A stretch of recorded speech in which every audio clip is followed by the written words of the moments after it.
Ya, dan langsung saja kita akan berbincang bersama dengan sosok yang kerap kali sesungguhnya memerangi ikut dalam pemberantasan narkoba. Kita akan berbincang bersama dengan Pak Benny Mamoto yang merupakan mantan deputi pemberantasan di BNN. Assalamualaikum, selamat malam Pak Benny. Apa kabar Pak? Baik, baik. Silakan duduk Pak. Pak Benny, Anda adalah orang yang sangat berpengalaman di bidang ini. Saya bisa katakan demikian karena sudah berapa kasus Anda ungkap ketika Anda di BNN. Dan saat ini pun Anda masih memperhatikan narkoba ya Pak ya. Dan tidak habis-habisnya Pak, urusan narkoba ini sangat dekat sekali dengan istilah profesi artis. Benarkah demikian Pak? Ya, jadi kalau tadi di pengantar disebutkan narkoba tidak pandang bulu, memang narkoba menyasar semua kalangan profesi. Kemudian lapisan masyarakat, juga usia. Jadi dari usia anak-anak sampai usia yang tua pun juga kena. Jadi dalam konteks dengan artis ini memang tentunya dengan penangkapan ini kembali kita prihatin. Satu demi satu artis tertangkap, sepertinya tidak jera, sepertinya tidak takut. Memang ada masalah yang dihadapi oleh mereka dari hasil yang kami ungkap di penyidikan. Ada yang karena stres pekerjaan, karena dia harus menyelesaikan job dari pagi sampai malam. Kemudian dia perlu tampil prima dan sebagainya, sehingga mereka menggunakan stimulan. Kemudian ada juga yang kurang percaya diri tampil di ini, di panggung, sehingga mereka dibujuk oleh temannya untuk pakai ganja. Ada juga artis-artis yang sudah melewati masa puncak dan mulai turun, yang penggemarnya mulai berkurang, bahkan ditinggalkan oleh penggemarnya. Dan pelampiasannya ke narkoba. Jobnya pun mulai kosong, akhirnya lari ke narkoba. Bisa tidak sampai pada di sana kita simpulkan bahwa kalangan artis ini menjadi pangsa pasar tersendiri untuk pengedar narkoba? Ya, tentunya demikian. Karena apa? Seorang artis, public figure, punya penggemar. Fansnya banyak sekali. Ketika gaya hidup sang artis itu kemudian ditiru oleh para penggemarnya, maka ini menjadi pasar yang bagus buat para bandar untuk mengedarkan narkobanya. Jadi kami melihat bahwa gaya hidup artis-artis di luar negeri, kita semua tahu banyak yang akhirnya karirnya hancur, seperti Whitney Houston, mati di kamar mandi, karena narkoba. Nah, gaya hidup inilah yang kami lihat ada yang mengadop, kemudian mengikuti gaya hidup ini tanpa mempertimbangkan risikonya. Jika disebutkan tadi gaya hidup untuk kasus Nunung sendiri misalnya, bahwa sudah mengaku menggunakan narkoba puluhan tahun, sudah bisa dikategorikan tidak bahwa ini merupakan bagian dari lifestyle ataupun gaya hidup tadi? Ya, ini menurut kami ketika kami bertugas dulu, kalau menemukan kasus seperti ini kami pasti asesmen. Diperiksa oleh dokter, diperiksa oleh psikolog, psikiater, kemudian pakar hukum. Apakah dia pecandu atau tidak? Di interview akar masalah. Kapan dia make, siapa yang ngajari dan sebagainya, sumbernya, kemudian dosis dan sebagainya, jenisnya. Dari situlah nanti kita bisa kelompokkan. Oh, ini hanya penyalahguna. Oh, ini ternyata dia juga ikut mendistribusikan ke teman-temannya. Berarti masuk ke pengedar. Nah, dalam konteks ini sering pada tanya, Pak, katanya kalau artis yang pakai narkoba itu kurus-kurusnya kok gemuk. Ada yang begitu, ada yang mengatakan mukanya kok tetap segar dan sebagainya. Nah, itu kembali tergantung dosisnya. Kemudian apakah tiap hari pakai. Banyak faktor yang mempengaruhi itu. Ada juga testimoni yang barangkali bisa diklarifikasi Pak Benny untuk narkoba jenis sabu ini misalnya. Apakah memang efek yang ditimbulkan dalam penggunaan sabu ini tidak seberat penggunaan narkoba jenis lain?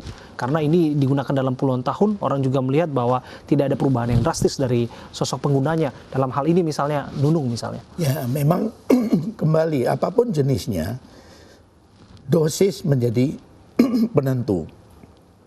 Berapa banyak dosisnya, kemudian apakah tiap hari, sehari konsumsi berapa dan sebagainya, itu sangat berpengaruh. Jadi menurut kami kurang tepat ketika kita mengambil contoh artis Nunung dia 20 tahun kok masih gitu-gitu aja.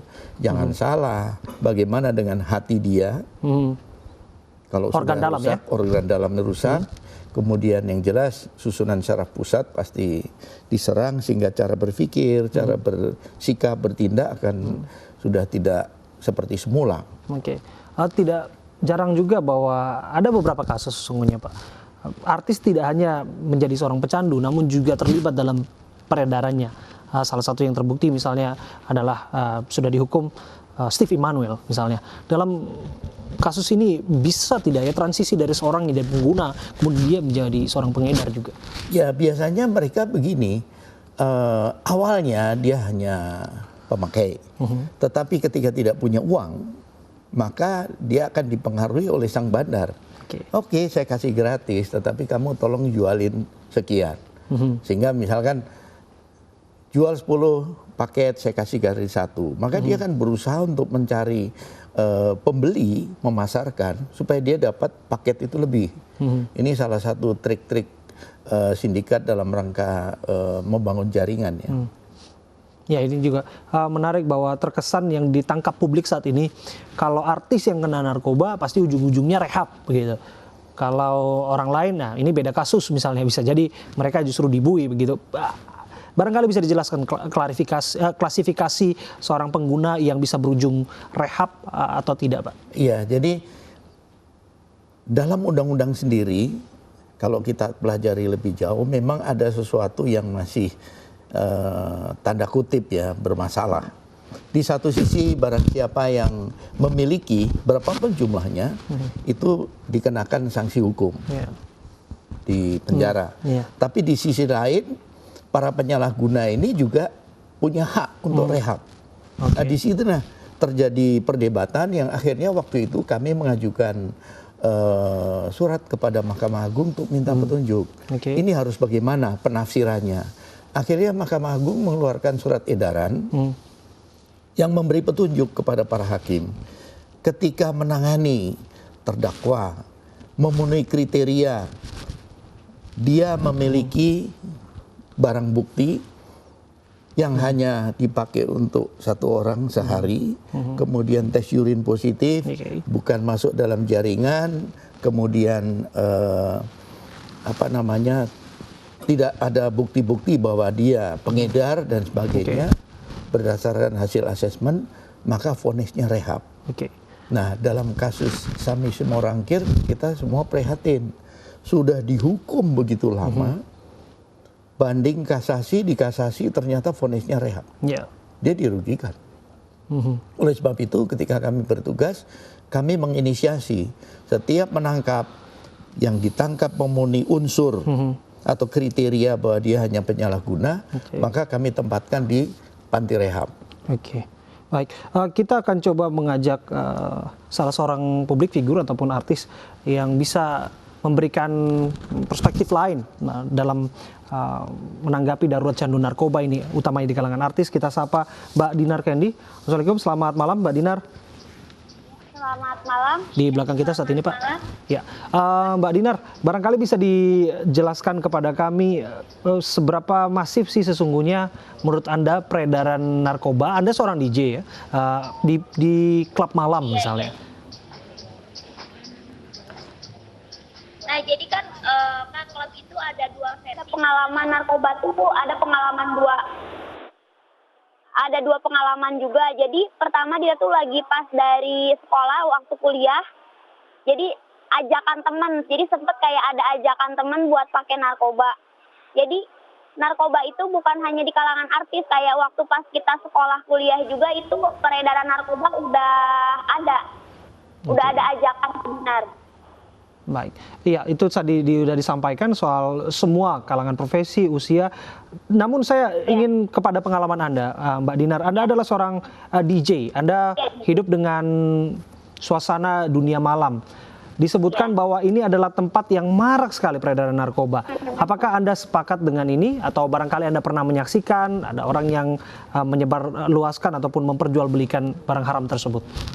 Kalau memperjualbelikannya saya tidak melihat, Pak. Tapi ketika di Narspiongung, ada beberapa crowd yang berkelakuan aneh, seperti mereka itu kayak nggak, kan saya sebagai gestar, mereka tuh nggak lihat Dinar, mereka cuman joget, kayak jogetnya tuh kayak orang kesurupan, atau mereka tuh kayak megang sound, kayak joget-joget di tiang, kayak gitu, jogetnya tuh aneh, bukan seperti biasanya. Kalau itu menurut Dinar itu orang-orang narkoba seperti itu. Jadi ada crowd yang memakai narkoba, tapi Dinar nggak tahu itu mereka membeli di klub tersebut kah, atau memang dari luar seperti itu.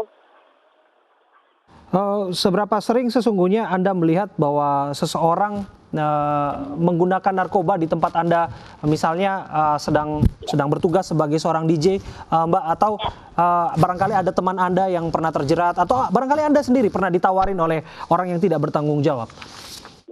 Kalau klub-klub yang ratingnya bagus itu tidak ada narkoba, tapi sebenarnya klub-klub yang konotasinya tuh sebenarnya lebih ke pedalaman yang enggak terekspos. Jadi kalau klub-klub yang terkenal itu mereka tidak ada narkoba, tapi klub-klub yang tidak terlalu terekspos, di sanalah yang masih banyak crowd yang menggunakan narkoba, Pak. Banyak ya di sana. Iya. Ya. Anda sendiri pernah ditawarin, Mbak Dinar? Ya tentunya, Dinar pernah ditawarin sama teman sendiri, sampai teman saya, ya. Ini pengalaman Dinar sendiri, jadi teman Dinar tuh kayak dia itu pencandu narkoba, terus menawarkan Dinar sampai dia menjadi target operasi polisi, Pak, karena dia kecanduan terus nggak bisa beli, jadi dia kayak menjual narkoba sampai dia jadi target operasi polisi, Pak, kayak gitu. Oke. Ini menarik, Pak Beni, bahwa pengakuan dari seorang teman juga ditawarkan, apalagi beliau di profesinya sebagai seorang disc jockey misalnya, atau seorang DJ yang kerap hidup dalam dunia malam, begitu. Seberapa masif sesungguhnya peredaran narkoba terjadi di sana? Ya, memang kami pernah mengungkap beberapa peredaran narkoba di tempat hiburan malam, seperti di Pekanbaru waktu itu. Cukup ramai kita operasi di sana, karena memang ternyata secara sistematis, secara tertutup, itu memang ada pemasaran narkoba yang dilakukan oleh para waiter. Oh ya? Jaringannya ada. Bahkan kami ungkap bagaimana mereka membuat pembukuan yang ganda, yang satu pembukuan yang ada narkobanya, yang satu tidak. Yang ada narkobanya dia menggunakan istilah lain. Oke, apa istilahnya biasanya, Pak? Waktu itu dia permen. Istilahnya permen ya? Permen. Okay. Nah, permen ini artinya narkoba dan sebagainya. Jenisnya apa itu, Pak? Kalau bisa Rata-rata dijelaskan. Rata-rata inek ya, ataupun ekstasi ya? Iya. Oke. Kalau tadi diceritakan bagaimana dia orang yang joget seperti tidak terkontrol, ya ekstasi dia. Dia menggunakan ekstasi bahwa ini akan berpengaruh terhadap seorang yang berada di lantai dansa begitu, Pak? Iya, gedek-gedek dan sebagainya. Selain ekstasi, apa saja lagi narkoba yang biasa marak ditemukan di tempat hiburan malam, Pak? Kemudian sabu juga ada, tapi sabu biasanya mereka di ruangan-ruangan tertutup ya. Di private room dan sebagainya. Tapi kalau yang terbuka biasanya ekstasi. Karena tanpa alat langsung ditegak. Mbak Dinar, barangkali Anda bisa share kepada kami bagaimana sih cara Anda untuk menangkal tawaran-tawaran narkoba? Iya. Kalau Dinar sendiri, Dinar nolaknya secara halus, kayak menjauhi teman yang narkoba, karena banyak teman Dinar yang temenan sama narkoba jadi terjerumus juga. Jadi Dinar sebisa mungkin menghindari mereka, menjauhi dan tidak berteman dengan mereka, karena itu sangat berbahaya sekali. Kayak ajakan mereka itu bisa menjerumuskan kita. Banyak teman-teman Dinar yang terjerumus karena ajakan, Pak, kayak gitu. Kalau menjauh dari mereka, nggak khawatir dikucilkan nanti dari pergaulannya? Kalau Dinar lebih fokus ke kerjaan, jadi nggak apa-apa dikucilkan, yang penting nggak narkoba, Pak. Gitu. Apa saja barangkali yang bisa Anda ceritakan, barang haram apa yang pernah ditawarkan kepada Anda? Kalau tadi Pak Beni sempat ungkapkan ada ekstasi yang pernah diungkap, Anda pernah melihat ataupun menyaksikan ditawarkan kepada Anda? Yang mereka tawarkan itu kalau di Indonesia itu lebih ke inek sama sabu ya, Pak. Oke. Itu kebanyakan yang pernah ditawarkan ke Dinar itu.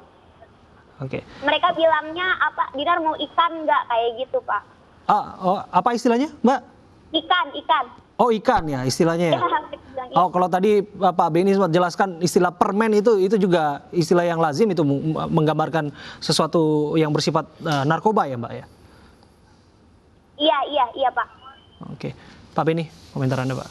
Ya, jadi memang model-model pemasaran di tempat-tempat hiburan begitu rapi sehingga aparat kalau tidak jeli atau tidak punya katakanlah informan di dalam itu agak sulit. Paling mengenali orang itu sudah pakai.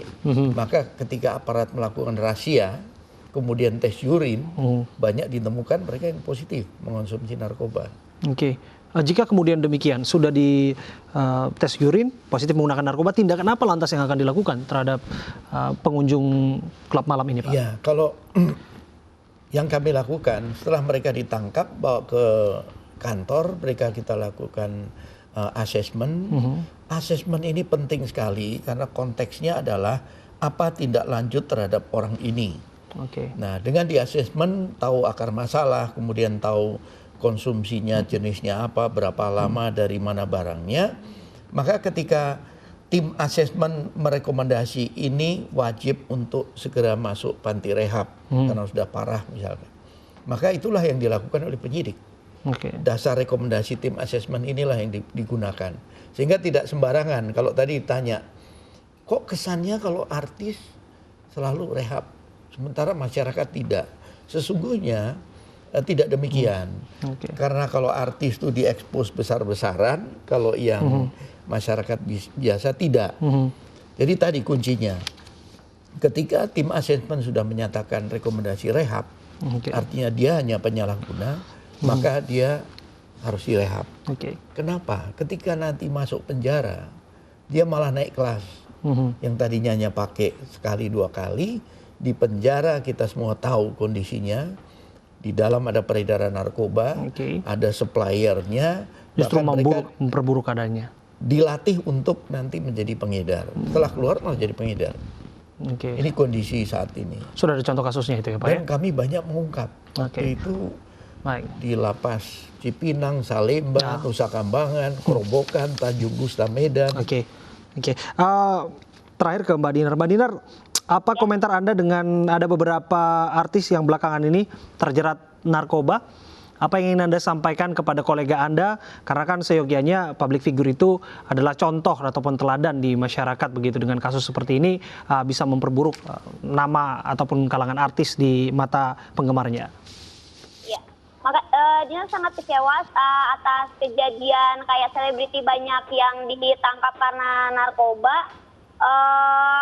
Pokoknya dia sih menghimbau ke semua fans Dinar, mungkin yang follow Dinar, pokoknya jangan ikut-ikutan pakai narkoba atau jangan coba-coba, apalagi teman yang ngajak lebih baik menghindar, karena tidak semua artis juga yang memakai narkoba mungkin gimana ya Pak, yang memakai narkoba mungkin dia mempunyai kejenuhan atau apa, mereka terjerumus narkoba, tapi